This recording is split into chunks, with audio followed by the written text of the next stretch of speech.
کلام جناب جان ایلیا صاحب۔ زمانے بھر کو اداس کر کے، خوشی کا ستیہ ناس کر کے، میرے رقیبوں کو خاص کر کے،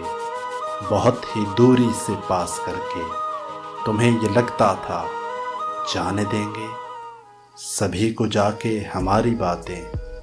بتاؤ گے اور بتانے دیں گے، تم ہم سے ہٹ کر وصال ہجراں مناؤ گے اور منانے دیں گے،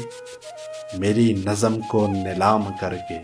میری نظم کو نیلام کر کے کماؤ گے اور کمانے دیں گے، تو جانا سن لو، اذیتوں کا ترانہ سن لو، کہ اب کوئی سا بھی حال دو تم، بھلے ہی دل سے نکال دو تم، کمال دو یا زوال دو تم، یا میری گندی مثال دو تم، میں پھر بھی جانا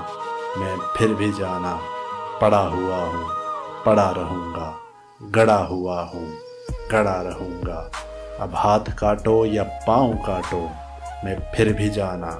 کھڑا رہوں گا، بتاؤں تم کو میں کیا کروں گا، بتاؤں تم کو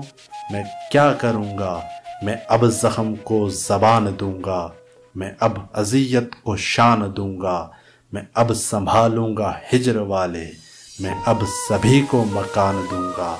میں اب بلاؤں گا سارے قاصد،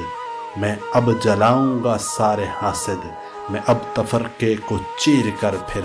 میں اب مٹاؤں گا سارے فاسد، میں اب نکالوں گا سارا غصہ، میں اب اجاڑوں گا تیرا حصہ، میں اب اٹھاؤں گا سارے پردے، میں اب بتاؤں گا تیرا قصہ، مزید سن لو، مزید سن لو، اور نفرتوں کے یزید سن لو، میں اب نظم کا سہارا لوں گا، میں ہر ظلم کا کفارہ لوں گا، اگر تو جلتا ہے شاعری سے اگر تو جلتا ہے شاعری سے، تو یہ مزہ میں دوبارہ لوں گا، میں اتنی سختی سے کھو گیا ہوں کہ اب سبھی کا میں ہو گیا ہوں، کوئی بھی مجھ سا نہیں ملا جب خود اپنے قدموں میں سو گیا ہوں، میں اب اذیت کا پیر ہوں جی، میں عاشقوں کا فقیر ہوں جی، کبھی میں حیدر کبھی قلندر، جو بھی ہوں اب اخیر ہوں جی، کبھی میں حیدر کبھی قلندر، جو بھی ہوں اب اخیر ہوں جی۔